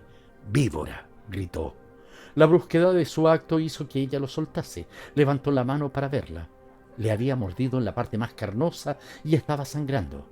Los ojos de Daria brillaban. Se sentía alerta y activa. «Ya tengo bastante. Me marcho», dijo Neil. Ella se puso en pie de un salto. «Me voy contigo». Neil se puso el salacot, cogió sus instrumentos y dio media vuelta sin decir una palabra. De un salto bajó los 3 escalones que le separaban del suelo. Daria le siguió. «Voy a la selva», dijo él. «No me importa». Trastornada por su desenfrenada pasión, se olvidó de su morboso terror por la jungla. No le importaban las serpientes ni las fieras, no le preocupaban las ramas que le herían en el rostro, ni la maleza que obstruía su paso. Neil había explorado aquella parte de la selva durante un mes y la conocía palmo a palmo. Se dijo interiormente que sería para ella una elección si le seguía. A grandes pasos se abrió camino a través de la maleza. Daria le siguió a trompicones, pero sin vacilar. Le hablaba mientras avanzaba, pero Neil se hizo el sordo. Le suplicó que tuviera piedad de ella. Se quejó de su suerte, se humilló, lloró retorciéndose las manos. Trató de halagarle. Las palabras brotaban de sus labios a torrentes. Estaba como loca. Por fin, al llegar a un claro, Neil se detuvo de pronto volviéndose hacia ella. «Esto no puede continuar», exclamó. «Estoy harto. Cuando Angus regrese le diré que tengo que marcharme. Volveré mañana por la mañana a Kuala Solor y regresaré a Inglaterra». «No te dejará, te necesita, te considera imprescindible. No me importa, inventaré una excusa». «¿Qué?». Neil interpretó mal su exclamación. «Oh, no se asuste, no le diré la verdad. Usted si quiere puede destrozarle el corazón. Yo no. Tú adoras a ese hombre flemático y abúlico, ¿verdad? Vale 100 veces más que usted. Sería divertido que le dijera que te ibas porque no he querido hacer caso de tus insinuaciones». Neil se estremeció mirándola para ver si hablaba en serio. «No sea usted necia. No le hará el menor caso. Sabe que jamás se me ocurriría eso». «No estés tan seguro». Daria había dicho esto con indiferencia, sin otro propósito que continuar la conversación, pero entonces vio que se había asustado y un instinto de crueldad le hizo aprovechar aquella ventaja. «¿Esperas compasión de mí? Me has humillado más allá de todo lo imaginable. Me has tratado sin piedad. Te juro que si haces la menor indicación de irte, le diré a Angus que has tratado de aprovecharte de su ausencia para abusar de mí. Puedo negarlo. Solo existirá su palabra contra la mía. Sí, pero mi palabra valdrá. Puedo probar lo que digo». «¿Qué quieres decir?» «Puedo golpearme fácilmente. Puedo enseñarle la señal de tu golpe. Mira tu mano». Neil la miró. «¿Cómo explicarás ese mordisco?». Neil le lanzó una mirada estúpida. Había palidecido. Si se viera obligado a defenderse diría la verdad. Pero ¿le creería a Angus? Este daría más crédito a su mujer que a nadie. Qué monstruosa ingratitud después de todas las bondades de Munro, y qué traición en pago de tanta confianza. Le creería un canalla despreciable, y desde su punto de vista tendría razón. Le abrumó pensar que Munro, por quien hubiese dado gustoso la vida, le juzgara un miserable. Se sintió tan afligido que las lágrimas, esas lágrimas tan poco varoniles que tanto aborrecía, inundaron sus ojos. Daria vio que estaba vencido y se alegró. Estaba pagando todo lo que le había hecho sufrir. Ya era suyo. Le tenía en su poder. Saboreó su triunfo y se rió interiormente en medio de su angustia al ver que era tan necio. En aquel momento no sabía si le amaba o le despreciaba. «¿Te portarás bien ahora?», dijo. Neil sollozó. Sintiendo un súbito deseo de huir de aquella mujer abominable, dio media vuelta y echó a correr. Se internó en la jungla como un animal herido sin ver dónde iba, hasta quedar exhausto. Entonces se detuvo, jadeante. Sacó el pañuelo, limpiándose el sudor que le cegaba. Estaba rendido y se sentó para descansar. Tengo que procurar no perderme, se dijo a sí mismo. Era esta la menor de sus preocupaciones, pero de todas formas se alegró de llevar una brújula en el bolsillo y saber qué dirección debía seguir. Dejó escapar un hondo suspiro y se puso trabajosamente en pie. Echó a andar. Observaba el camino y a la vez se preguntaba acongojadamente qué iba a hacer. Estaba convencido de que Daria era capaz de cumplir su amenaza. Estarían aún 3 semanas en aquel maldito lugar. No se atrevía a irse y tampoco se atrevía a quedarse. Su mente era un caos. Su único recurso era volver al campamento y examinar la situación con serenidad. Un cuarto de hora después llegó a un sitio que reconoció y después de 1 hora de marcha regresó al campamento. Neil, nervioso, se dejó caer en una silla. Solo pensaba en Angus. Lo compadecía. En un instante de amarga comprensión, vio claramente muchas cosas que antes eran un misterio para él. Comprendía por qué las señoras de Kuala Solor eran hostiles a Daria y por qué miraban a Munro de una forma tan extraña. Le trataban con una especie de bondadosa compasión. Neil había creído que esto se debía a que Angus era un hombre de ciencia y que le juzgaban frívolamente como un individuo un poco absurdo. Entonces comprendió por qué le compadecían y por qué al mismo tiempo le encontraban ridículo. Daria le había convertido en el hazmerreír de la colonia. Pero si alguna vez había existido un hombre que no mereciera que una mujer le tratase mal, ese hombre era él. De pronto Neil dejó escapar un grito ahogado y se estremeció. Acababa de pensar que tal vez no conociera el camino de regreso. En su angustia, apenas sí se había dado cuenta hasta dónde había llegado. Y si ella no sabía volver, estaría horrorizada. Recordó la trágica historia que Angus le contó del día en que se extravió en la jungla. Su primer impulso fue ir a buscarla y se puso en pie de un salto. Pero entonces la ira le cegó. No, que se las arreglara como pudiera. Ella había ido por su propia voluntad. Así pues, que volviera sola. Era una mujer abominable y merecía todo lo que le pudiera suceder. Neil echó hacia atrás la cabeza con un ademán de desafío, el ceño fruncido y los puños apretados. Valor. Estaba resuelto. Sería mejor para Angus si no regresaba. Se sentó tratando de despellejar un quetzal, pero este animal tiene una piel finísima y sus manos temblaban. Trató de contemplar la atención en su trabajo, pero sus pensamientos revoloteaban como moscas en un encierro, y no podía sujetarla. ¿Qué estaría pasando en la jungla? ¿Qué habría hecho Daria cuando él huyó? De vez en cuando levantaba la vista a pesar suyo. En cualquier momento podría aparecer caminando tranquilamente hacia la casa. A él no se le podía censurar nada. Era la mano de Dios. Se estremeció. Unas nubes de tormenta se agolpaban en el cielo y se hizo de noche rápidamente. Poco antes de que oscureciera del todo, llegó Angus. Llegó a tiempo, dijo. Va a desencadenarse una tormenta espantosa. Estaba de excelente humor. Había encontrado una magnífica meseta con mucha agua y una espléndida vista sobre el mar. Además, llevaba consigo 2 mariposas raras y una ardilla voladora. Estaba decidido a trasladar el campamento a aquel nuevo sitio. Por sus alrededores había encontrado abundantes huellas de vida animal. Poco después entró en la casa para quitarse sus recias botas, pero salió inmediatamente. ¿Dónde está Daria? Neil hizo un gran esfuerzo para comportarse con naturalidad. ¿No está en su habitación? No. Tal vez haya ido a las dependencias de los criados a buscar algo. Bajó las escaleras y anduvo unos metros. «Daria», llamó. «Daria», pero no tuvo respuesta. «Voy». Un criado chino se le acercó corriendo y Angus le preguntó dónde estaba la señora. No lo sabía, no la había visto desde la hora de comer. «¿Dónde estará?», dijo Munro extrañamente. Regresó junto a Neil. Volvió a entrar en la casa y la llamó de nuevo. «No puede haber salido, no tiene aquí dónde ir». ¿Cuándo la vio por última vez, Neil? Salía a cazar después de comer. Por la mañana no había tenido suerte y quise probar otra vez. Es extraño. Buscaron por todo el campamento. Munro pensó que tal vez se hubiera quedado dormida en algún sitio. No debía asustarnos así. Todos los hombres disponibles se unieron a él para buscarla. Munro empezó a sentirse alarmado.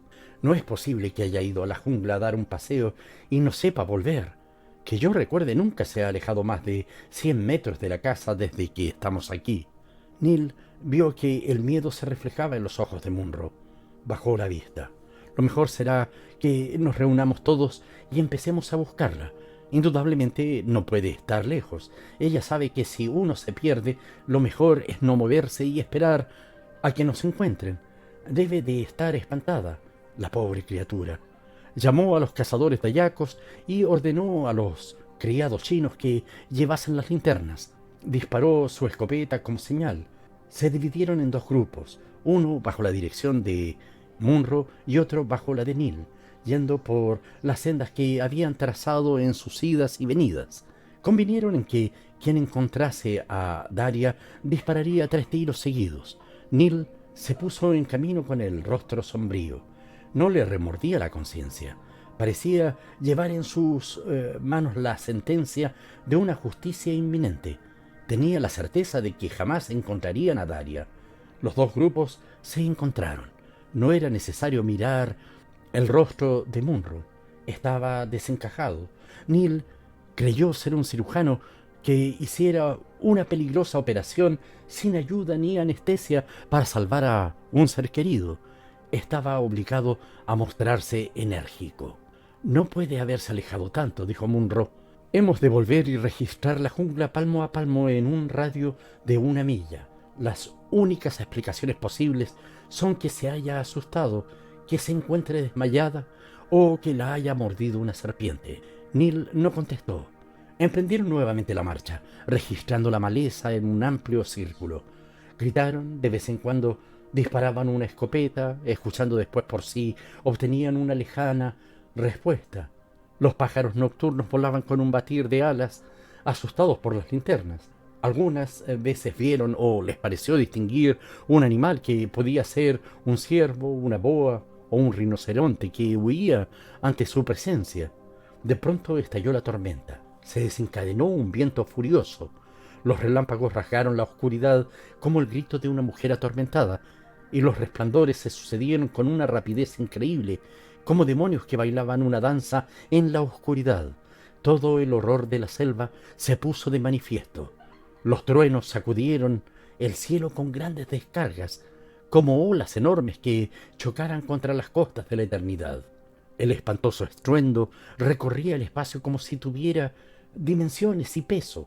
La lluvia caía torrencialmente. Rocas y árboles gigantescos rodaron por las laderas de la montaña. El tumulto fue espantoso. Los cazadores de hallacos se acurrucaron temblando de miedo ante los espíritus coléricos que hablaban con la tormenta, pero Munro los obligó a seguir. La lluvia, acompañada de relámpagos y truenos, no cesó hasta el alba. Regresaron al campamento tiritando y calados hasta los huesos. Estaban rendidos. Después de comer algo, Munro quiso reanudar la busca, pero ya sabía que era inútil. Nunca volverían a verla viva. Se sentó extenuado. Su rostro, pálido y afligido, mostraba las señales del cansancio. Pobre niña, pobre niña. Fin.